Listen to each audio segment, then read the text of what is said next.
Mag-harvest tayo ng bawang today. So, let's go. Siyempre, may magtinabaon. So, pagka ganito na yung dahon na dried na siya, pwede na siyang i-harvest. So, tara, let's go! For example, ganito.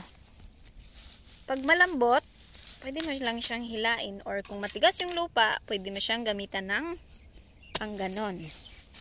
Para safe. Yan. Pero malambot naman yung lupa ngayon kasi nga umulan kagabi. So pwede siyang i-harvest. Dami. Papakita ko sa inyo mamaya gaano ka-harvest. Kung gaano kadami yung ma-harvest natin. Okay?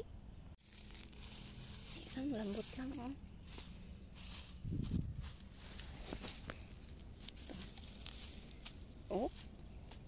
Diba? Oh, ayan na. Easy. Easy way.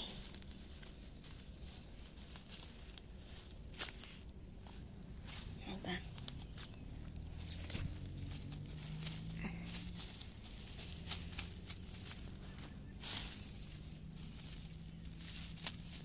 Ganyan, may naiwan. So, kukunin. Sayang eh. Yan. Diba? Lang kahirap-hirap. Ayan. Yan. Yan sa matapos. Pag bunot yun naman na medyo matigas, edi gamitan ng sandata. Yung pinakita ko kanina. Diba? Napaka-easy lang. Uy. Pag at syaga lang ba? Ayan o. Ayan na. Marami pa yan. Harvestin.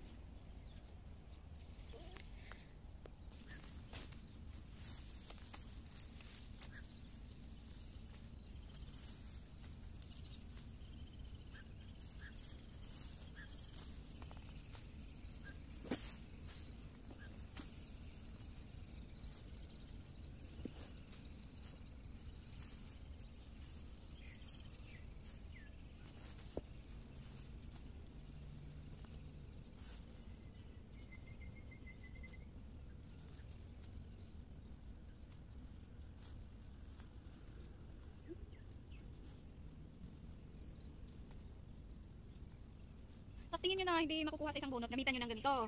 Para safe. Pero ako, veterana na ako sa ganito. 9 years akong nagganito. So, I know right.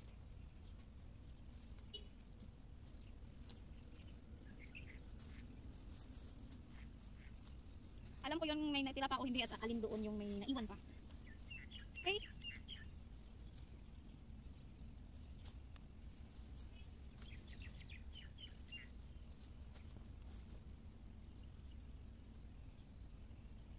Gaya nito, alam ko may naiwan pa na ganito, di kukunin ko.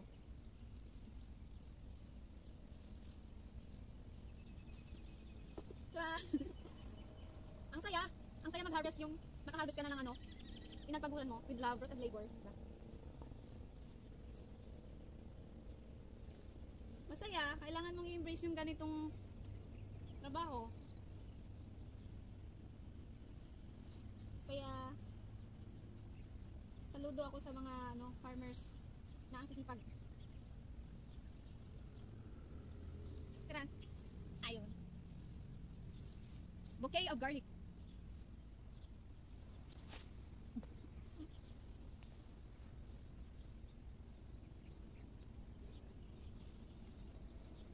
Nine years. For the record, 9 years akong naggaganito. And I'm proud. Pakain ko yung pamilya ko sa pagpa-farming dito sa Taiwan. Kung maarte ka, hindi ka pwede sa agriculture, sa farming. Yes.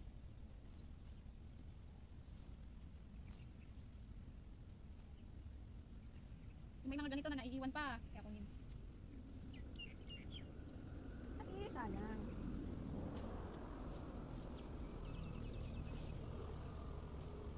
Diba? Easy. Pagka ganito na pagbunot yung malambot yung stem, naiwan yung garlic. Alin, syempre. Ibilad lang to. Ibilad ng ibilad. Hindi hahayaang mabasa kasi motorok. Sisibol sa Tagalog. Kaya panatilihin yung dried siya. For everyday consumption. Diba? Dito sa Taiwan, garlic and ginger ang basic nilang ginagamit sa pagluluto. Hindi gaya sa atin na may sibuyas pa, etc. Garlic, ginger, pwede na. Ang dami na. Wala pa ako hindi pa ako nangangalahati. Yun, alam ko may naiwan. So, bubungkalin natin.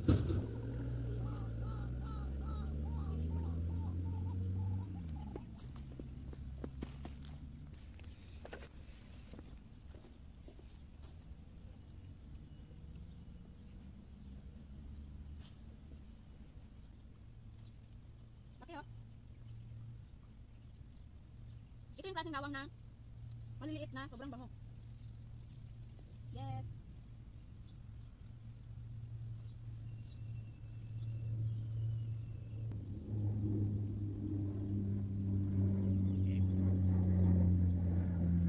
Uy, may airplane. Sasakay na ako next week.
Ayan yung na-harvest natin.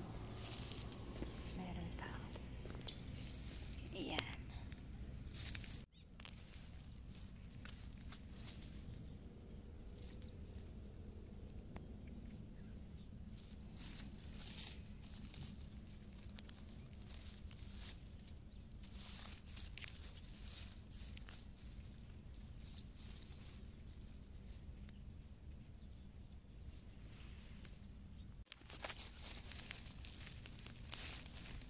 Diba? Yan. Yan.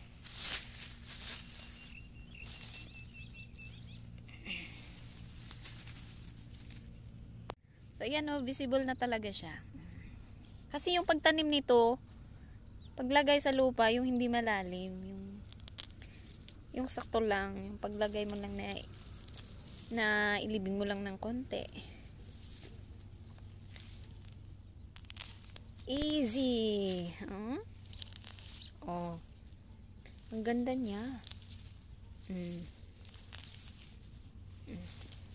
Yan. So, ayun, natapos ko palang i-harvest lahat. Nahapon na, nagiring. Yan o. Dami. Puputulan ko na lang siya ng mga stem. Yan. Oh.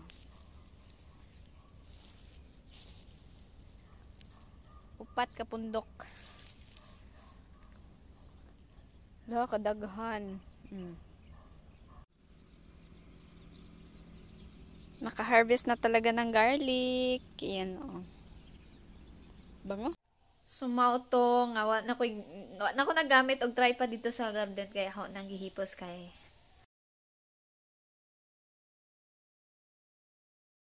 And then, nagabihan man ko. So, ako na lang gihakot diri sa balay. Kay diri na lang nahupot doon ang mga stem.